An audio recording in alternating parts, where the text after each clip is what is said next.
आंख में ना घुस जाए। इसकी एक पलक होती है जो हम ऐसे झपकते हैं, ऐसे, सुनो देखो, ऐसे, वो उसकी एक पलक ऐसे काम करती, तिरछी।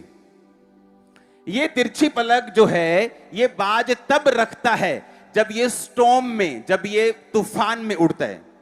जब ये तूफान में उड़ता है, ये अपनी ये वाली आंख खुली ना रख के अपनी लिड को, अपनी पलक को, साइड वाली पलक को रख लेता है ताकि इसकी आंख का नुकसान ना हो और ये वहां जा सके जहां कोई नहीं जा सकता। आपकी आंखें दो तो ये हैं, दो स्पिरिचुअल हैं। आप मेरी बात समझ रहे कि नहीं? जब तूफान आते हैं कौन मरते हैं, किनकी आंखें खराब होती हैं और कौन नुकसान पाते हैं? जिनकी शारीरिक आंखें खुली हैं। दूसरे बाज निकाल जल्दी, उसकी आंख दिखा जल्दी, 2 सेकंड तेरे पास। सुनो मेरी बात, नंगी आंख से, ये देखो नंगी आंख ये देखी कि नहीं? अब जब ये बाज उड़ने लगता है स्टॉर्म में यानी तूफान में, उसकी फिर आंख दिखाओ वो कैसे कर लेता है। फिर वो ऐसे कर लेता है। एक लिड को, एक पलक को जो साइड से खुलती है वो अपनी आंख के सामने कर लेते हैं। क्रिश्चियन क्या करते हैं? जब एक स्टॉर्म आया, जब एक परीक्षा आई, जब एक दुख आया, जब शैतान ने चैलेंज दिया, अगर आपने इन्हीं शारीरिक आंखों से देखने की कोशिश की, आप मर जाएंगे, परीक्षा में फंस जाएंगे, दुखी हो जाएंगे। वो स्टॉर्म आपको घेर लेगा, आप उसके आगे नहीं जा पाएंगे। आप बोलेंगे मैं चर्च जाता था, ओ एक गरीबी ने मुझ पे अटैक किया, ओ एक बार एक बीमारी ने मुझ पे अटैक किया, ओ एक बार फलाने का एक्सीडेंट हो गया, एक बार फलाने की मेरे साथ ये हो गया, उसके बाद बस सब कुछ बिखर गया। क्यों? क्योंकि तुम्हारी स्पिरिचुअल आईज बंद थी जब तुम स्टॉर्म में, जब तुम इस तूफान में चल रहे थे। ईगल को मालूम है परमेश्वर क्यों कहता है ईगल की तरह उसने चेहरा क्यों दिखाया। वो हमें मैसेज दे रहे। बाइबल का एक भी पद, एक भी बिंदु ऐसा नहीं है जिससे हमें मैसेज नहीं मिलता। ये ईगल ये बता रहा है कि जब तुम स्टॉर्म में जाओगे, तुम इन आंखों से नहीं चल सकते। तुम्हें स्पिरिचुअल ये बंद करके एक स्पिरिचुअल आईज ओपन करनी पड़ेगी। तुम्हें आंखों पे एक स्पिरिचुअल पर्दा लगाना पड़ेगा और उस पर्दे से तुम्हें साफ साफ देखना पड़ेगा और वो पर्दा तुम्हें सुरक्षित रखेगा। हालेलुया। और इसीलिए परमेश्वर ने कहा वो बाज के समान उड़ेंगे, वो बाज के समान उड़ेंगे। बाज नहीं उड़ सकता अगर वो हवा पे भरोसा ना रखे और इंतजार ना करे। बाज नहीं उड़ सकता अगर वो अपना घर टॉप पर ना बनाए, दुनिया के इन घोंसलों के ऊपर। आपका घर दुनिया के घोंसलों के बीच में नहीं। आप दुनिया में हो, दुनिया के नहीं हो। लोग आपको बोल सकते हैं, आपके दोस्त कहां रहता है भी आजकल, मिलता नहीं।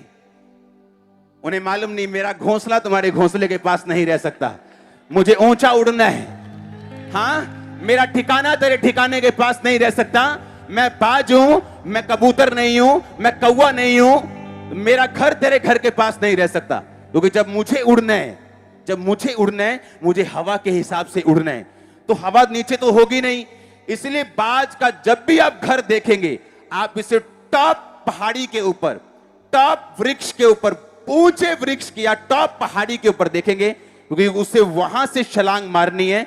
क्योंकि वो अपनी स्ट्रेंथ पे नहीं जा सकता, उसे परमेश्वर की स्ट्रेंथ पे, हवा पे भरोसा रखना है। आप दुखी होते हैं, मैं वैसा क्यों नहीं कर सकता जितना मेरी मां सीधा मुंडा करता गया है, बल्ले बल्ले ब्याज। मैं ऐसे क्यों नहीं कर सकता, मैं ऐसे क्यों नहीं करो, ऐसे वैसे। तुम्हारा घोंसला फिर धरती के ऊपर होगा और जब उड़ने की बारी आएगी तुम उड़ नहीं पाओगे।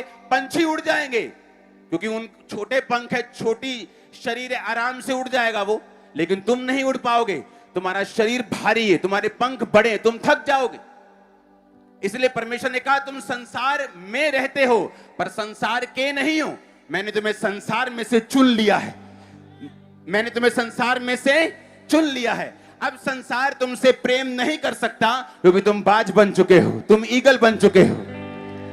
वो कौओं से प्रेम करता है, वो कबूतरों से प्रेम करता है, वो बाज से प्रेम नहीं करता।